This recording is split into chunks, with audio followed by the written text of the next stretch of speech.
We have a very interesting event that we're talking about this morning. Kevin Townsell of the Irish Festival is here to tell us a bit more about this event. And the most exciting thing that we're talking about right now is the location. And where is the festival going to be this year? Well, this is our 30th year, but it's the first year that we'll be at the Statler Hotel, or the former hotel, the Statler building in downtown. And that will be the first event that will be held at the Statler building since its purchase a couple months ago. Right. Mark Croce bought it several months ago, and he's been working on it. And then when I came to him and said I wanted to do the festival there, it's really moved his schedule up. So he's been, he's had a crew in there day and night for the last several months getting ready for our festival. And we're not using the whole building, we're using 3 levels.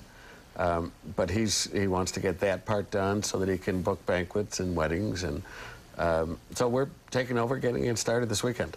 And you've got 30 years behind you, 3 levels at the Statler. What can people expect to see? Well, we've got music on all 3 levels, bands and dancers from the U.S., Canada, and Ireland, and lots of good Irish food and drink.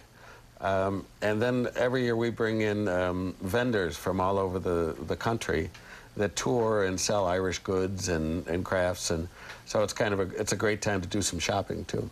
So what are some of the bands that people can look forward to seeing this weekend? Well, the new ones this year are the Tartan Terrors is one Celtic group. There's a girl fiddling group called Burning Bridget Cleary that's coming in.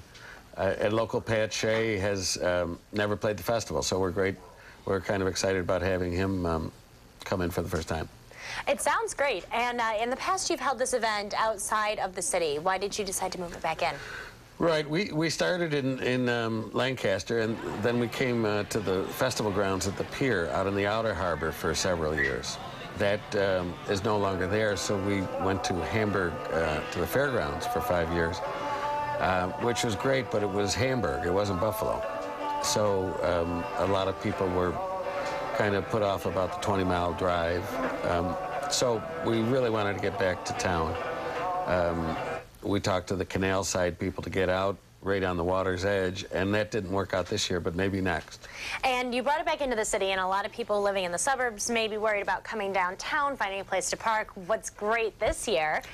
Yeah, first of all, everybody that works downtown leaves Friday at 5, and that's when we start. So parking is actually free at the meters all weekend on street, and all the city lots are free for the weekend. So the ramps, the Augsburger and Turner and Fernbeck, and those ramps are all free.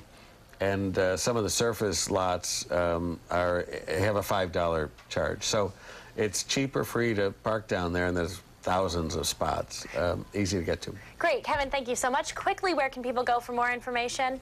Well, the website is buffaloirish.com. Great. Thank you so much for joining us today. Thanks, the festival is this weekend. We look forward to it. We're going to head back to Vic right now.